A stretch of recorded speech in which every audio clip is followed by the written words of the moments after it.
नमस्ते, जय श्री कृष्ण, ओम साई राम। मैं हूँ करुणा शाह और मैं बहुत आदर और सम्मान के साथ अपने तमाम साई भक्तों का स्वागत करती हूँ मेरे अपने यूट्यूब चैनल पर, जिसका नाम है साई करुणा। उम्मीद करती हूँ आप सब स्वस्थ होंगे, मस्त होंगे और साई कृपा से तंदुरुस्त भी होंगे। साई क्या है, साई को किस तरह से जाने, साई तक किस तरह से पहुंचे, इसका बहुत सरल, आसान और असरदार उपाय मैं आज आपको बताऊंगी। बल्कि मैं आज आपको कुछ दिखाना चाहती हूँ। ये देखिए, ये है श्री साई सच्चरित्र, जो कि महाराष्ट्र के रघुनाथराव दाभोलकर जी ने लिखी हुई थी। और इसमें साई की पूरी जीवनी अपने आप में समाई हुई है। जैसे कहते हैं ना, किसी का जीवन खुली किताब या खुली पन्नों के जैसा होता है, तो साई का जीवन समझिए इन पन्नों में समाया हुआ है। तो ये उन लोगों के लिए भी है जो जानना चाहते हैं, और उन लोगों के लिए भी है जो बिना जाने, बिना सोचे, बिना समझे साई के ऊपर टिक्का टिप्पणी करते रहते हैं। मेरे ख्याल से ये प्रसिद्धि पाने का बहुत सरल आसान उपाय समझ लिया इन लोगों ने कि टिप्पणी करो साई के ऊपर, तो हम लोग रातों रात यूं ही प्रसिद्ध हो जाएंगे। नहीं होता है ऐसा।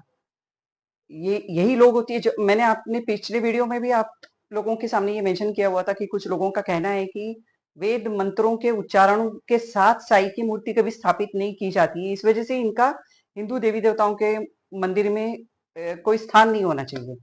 अब ये कुछ लोग और होते हैं जो ये कहते हैं कि एक फकीर की कब्र है, साई का, शिरडी साई का मंदिर फकीर की कब्र है, जहां हजारों लाखों हिंदू साल दर साल जाते जा रहे हैं, वहां माथा नवाते जा रहे हैं, और वहां का साथ में वहां करोड़ों का चढ़ावा भी चढ़ाते आ रहे हैं। समझ में नहीं आती इनकी तकलीफ क्या है, हिंदुओं का साई मंदिर में जाकर दर्शन करना या करोड़ों का चढ़ावा उधर चढ़ाया जा रहा है। इनकी तकलीफ मेरी समझ से परे है। अब तीसरा और सबसे हॉट मुद्दा आज की तारीख का, साईं बाबा का नाम चांद मियां है। जबकि साईं बाबा का नाम क्या है, ये उनके साथ दिन रात 24 घंटा बिताने वाले लोग भी आज तक नहीं जान पाए। साईं बाबा ने खुद अपने मुंह से अपना नाम कभी किसी को नहीं बताया, लेकिन ये लोग जानते हैं कि साईं बाबा का नाम चांद मियां है, और इसके ऊपर बहुत कंट्रोवर्सी कर रहे हैं। समझ में नहीं आ रहा है इससे इनको हासिल क्या हो रहा है। अभी मुझे फिर मैं ये दोहराऊंगी वापस कि साई भक्त साई को साई नाम से या चांद मियां नाम से जानते हैं, या साई बाबा के अंदर जो संत है उनके उनको पूजा कर रहे हैं।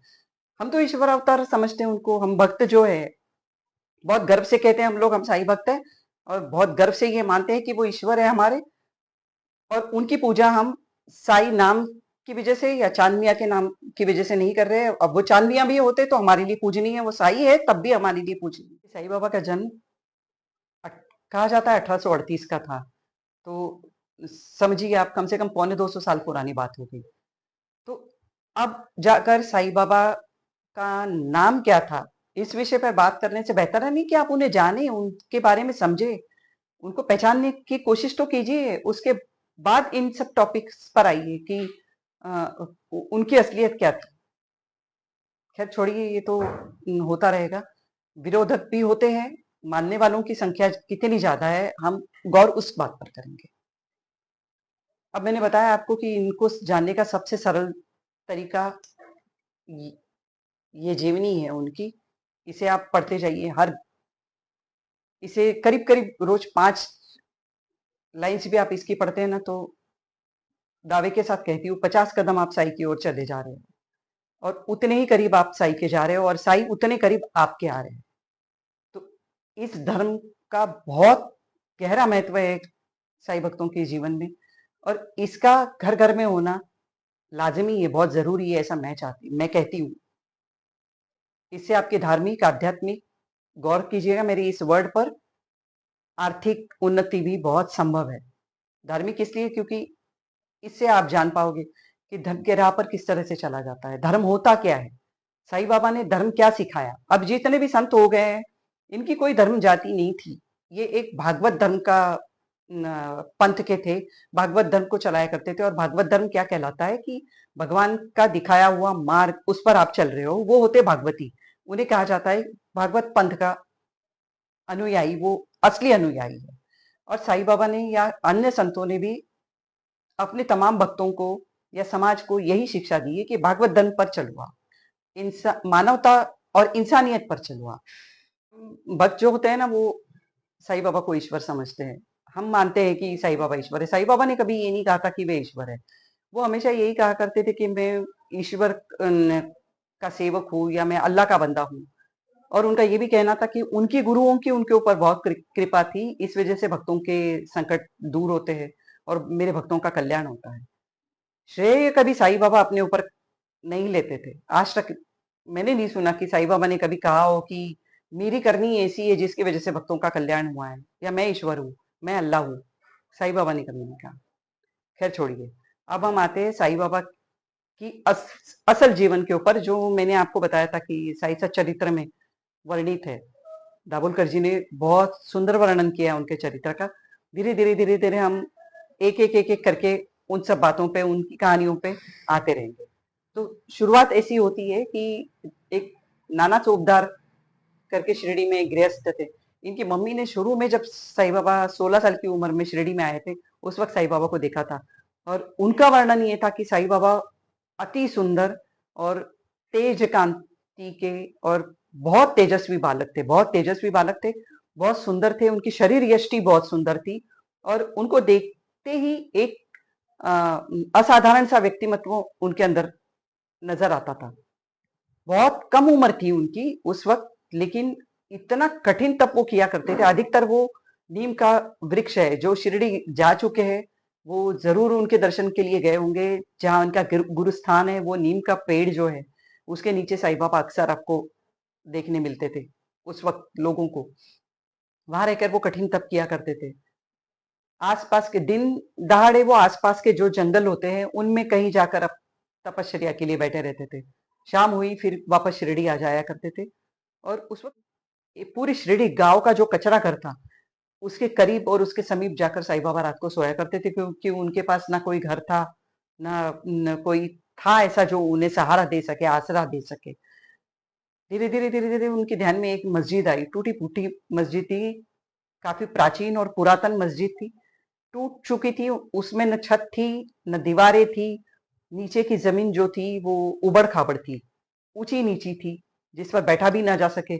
ऐसी जगह साईं बाबा ने अपने वास्तव्य के लिए चुनी। उस वक्त वहां बहुत कचरा पड़ा हुआ था, वो सब साफ किया और उसी में साईं बाबा रहने लगे। अब इतनी कोमल उम्र में, इतनी कम उम्र में इतना कठिन तप, ये देखते हुए लोगों को आश्चर्य तो बहुत लगता था, शिरडी के लोगों को। लेकिन एक बात जरूर मैं बताना चाहूंगी आपको, शिरडी के लोगों ने शुरुआती दिनों में उन्हें बहुत परेशान किया था, बहुत तकलीफ, बहुत यातनाएं दी थी। कोई उसे पत्थर फेंक कर मारता था। खाना मांगने के लिए जाते थे तो जो चीजें, दालें खराब हो चुकी है या सब्जी खराब हो चुकी है, ऐसा कुछ भी चीज उनके खाने में डाल देना, वही खाकर लेकिन वो रह भी जाते थे। कभी उन्हें खाना भी नहीं देना। पागल फकीर बोलकर उनके पीछे दौड़ना, उनको मारना, उनको यातनाएं देना, उनको हटकना, वहां से निकल निकल निकल, इस टाइप का करना। ये सब शिरडी के लोगों ने बहुत किया। इनको मानने वाले उस वक्त एक दो लोग थे जो इन्हें मानते थे और थोड़ा थोड़ा इनकी तरफ ध्यान देने लगे थे कि कुछ इनको भिक्षा दी जाए, इनको खाना दिया जाए। ये थोड़ा बहुत इनमें कुछ मालसापति जी थे, काशीनाथ शिंपी थे, ये लोग थे जो थोड़ा बहुत साईं बाबा की तरफ ध्यान देते थे, लेकिन अधिकतर जनता उनको परेशान करने में ही लगी हुई थी। अब साईं बाबा वैद्य भी थे। ये जब जंगलों में घुमा करते थे तो औषधि, जो वनस्पतियां होती है जिनकी मेडिसिनल वैल्यूज होती है, वो उसकी जान कार वो थे, उनको लेकर आते थे। और गांव में कोई बीमार पड़ता था या किसी रोगी को जरूरत होती थी, तो उस हिसाब से वो उसकी दवाई बना के उनको दवाई भी उनकी करते थे। और उनके हाथ में इतना गुण था कि दवाई खाने से सामने वाला रोगी ठीक हो भी जाया करता था।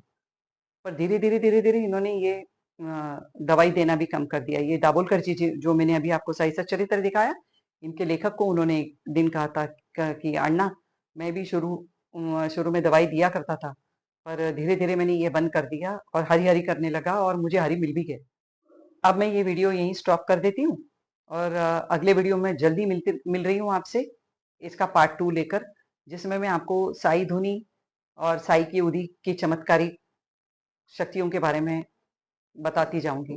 आगे बहुत सी चीजें आगे आने वाली है, तो बने रहिए इस YouTube चैनल पर और अपना प्यार बरसाते रहिए।